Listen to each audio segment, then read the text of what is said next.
Athletes are trained to push past pain, past exhaustion, past warning signs most people would stop for. Crowds see strength, speed, and discipline. What they don't see is the thin line between peak performance and sudden collapse. Tonight, we're looking at athletes who died doing what they trained their entire lives to do: competing, performing, or preparing to win. Some deaths were instant, others unfolded slowly, in front of teammates, referees, and millions watching. This is Signal Noir Studios, and these are the worst athlete deaths ever. Marc-Vivien Foé collapsed during the World Cup 2003. A professional footballer dies mid-match on the world's biggest stage.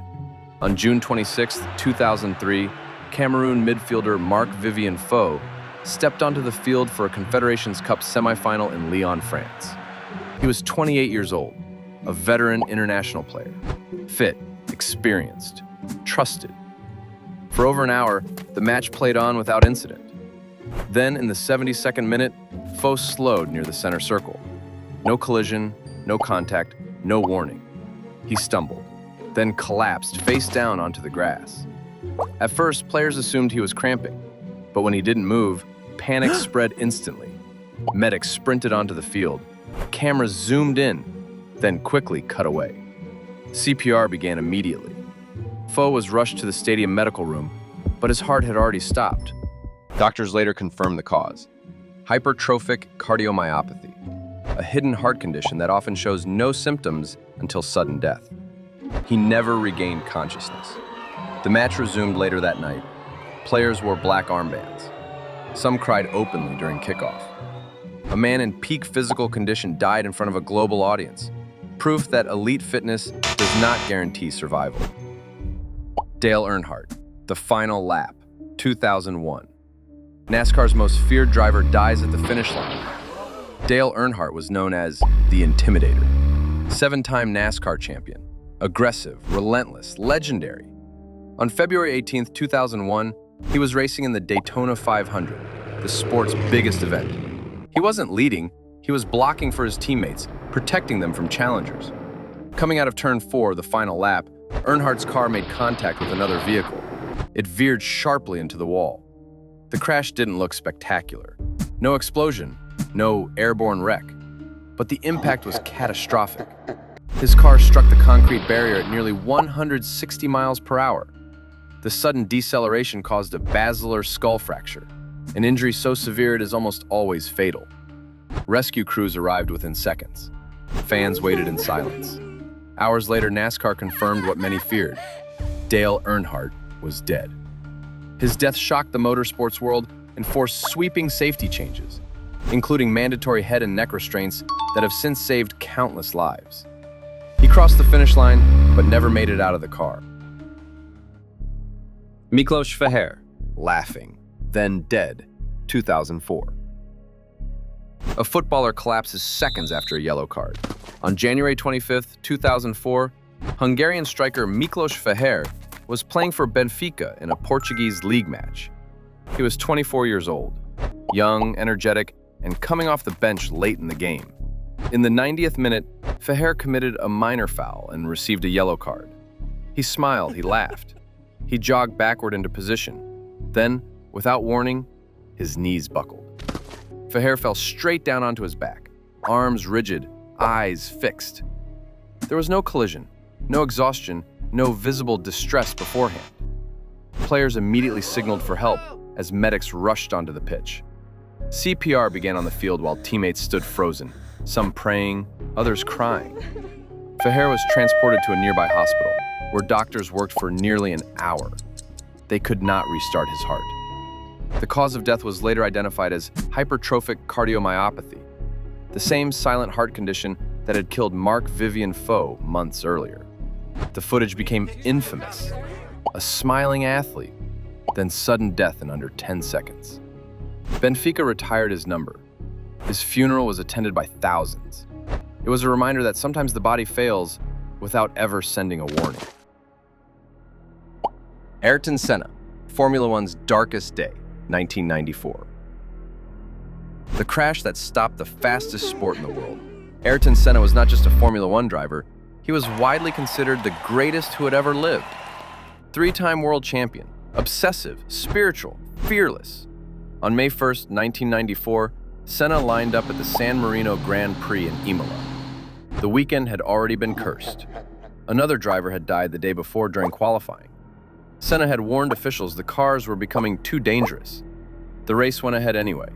On lap 7, approaching the Tamburello corner at over 190 miles per hour, Senna's car suddenly failed to turn. It slammed head-on into a concrete wall. The impact tore a suspension arm loose, which pierced Senna's helmet and skull. His car disintegrated across the track. Medical teams arrived immediately. Senna was airlifted to a hospital in Bologna. He was pronounced dead later that day. The entire sport stopped.